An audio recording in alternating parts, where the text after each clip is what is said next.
Ma'am, balitaan kita kapag nakapasa na ako. Hehe, manifesting this September 2023. Hi teachers! Hi future LPDs! Kumusta? Kumusta? Ilang days na lang. At kaya nyo yan.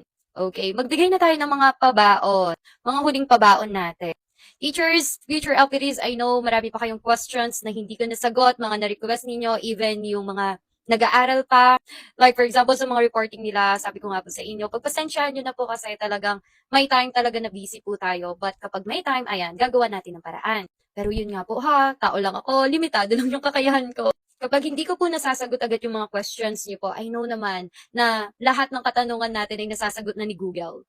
So, totoo lang, naiiyak ako, nagigilty ako, pag di ko nasasagot, kahit gustuhin ko man, may trabaho din po. Pero yun po, maraming salamat po. Basta pag kaya ko po, may time, ayan, nakalinya yung mga sasagutin ko po. At sabi ko nga sa inyo, yung mga iba yung tanong, hindi ko na rin nasasagot, hindi rin naman kasi lalabas sa board exam. Char lang po ha. At ngayon nga, sabi ko nga sa inyo, magbibigay ako ng pabaon. Okay, baka lumabas to sa board exam, yung bear, B-A-R-E, at yung isa pang bear na B-E-A-R.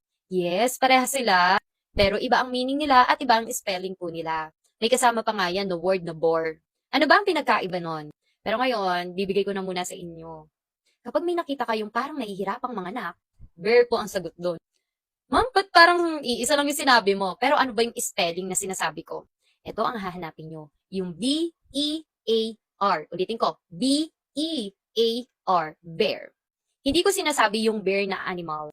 Pero same ang spelling po. Alam nyo ba, ilang beses ako nalito dyan. Dyan din ako nagtaga. Kasi sabi ko, gusto kong perfect yun yung general education ko. At yun nga, ang sagot doon talaga is B-E-A-R. Pero, depende po yan sa question. Magbabasa kayo. Kaya alamin natin ano ba ang pinagkaiba ng bear at bear, ng B-E-A-R at ng B-A-R-E. Narinig nyo na ba yung pag may nagre-report sa inyo, sinasabi nilang, please bear with me? Ibig sabihin nun, be patient with me. Ano yung ginamit niyang word doon, dun sa bear with me? Bear, di ba nga? Yung pinag-usapan natin. What I mean is, ano yung spelling ng bear with me? B-E-A-R. Ang ibig sabihin ng B-E-A-R, or bear, to tolerate, to carry something, to endure.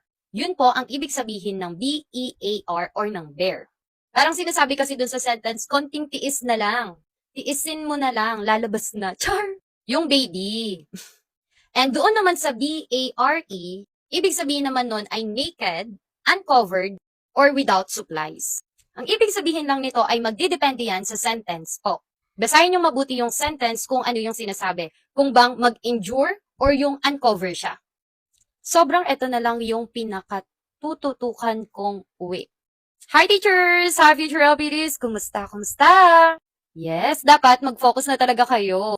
Ilang araw na lang, ibigay nyo na. Mag-sacrifice na muna kayo para sa pagre-review ninyo. Tandaan nyo, walang atrasan na. Kaya nyo yan.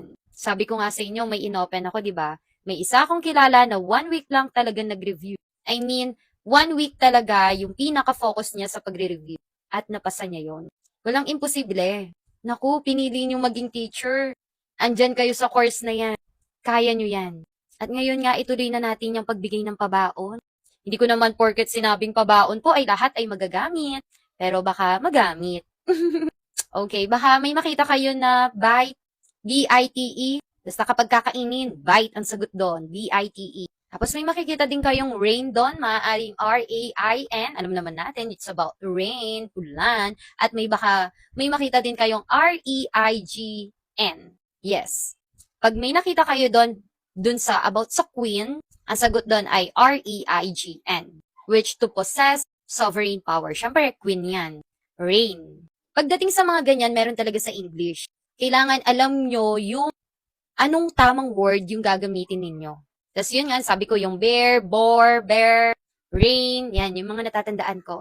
Pero more on sagot doon, B-E-A-R, tsaka yung B-I-T-E na bite, tsaka yung rain, R-E-I-G-N. Pag mga ganyan, maging familiar na lang kayo. Pag kami noon may time na, alam nyo sa pre-board, hindi na kami nagbasa ng questions. Kumbaga, naghanap na lang kami sa choices. Hinahanap na namin, ay, eto na yung sagot. Ay, eto na yung sagot. Diba, sarap sa feeling, no? Ganun yung ine-expect ko mangyari sa board exam nun, pero hindi ganun yung nangyari. During the actual board exam, talagang mag-iisip ka. Pero siguro nagkataon dahil bago talaga halos yung nakita namin. Pero, doon sa mga March takers, Sabi ko, aba, swerte nila ha. Halos lahat, bumalik. Kasi sa totoo lang, yung iba po talaga dyan, bumabalik. Pero hindi lahat. Pero wag kayong super mag-expect na lahat, no, babalik. May makikita at makikita kayo diyang nakaka-surprise. Pero kaya niyo yan. Pag ganon, wag matataranta. Pag hindi alam, laktawan, pero babalikan. Pag hindi na talaga alam, mag-shade ka na lang ng power of C. Kapag may nakita kayo sa question na linagay yung needle or yung paper clip, tas hindi siya lumulubog, the answer is surface tension.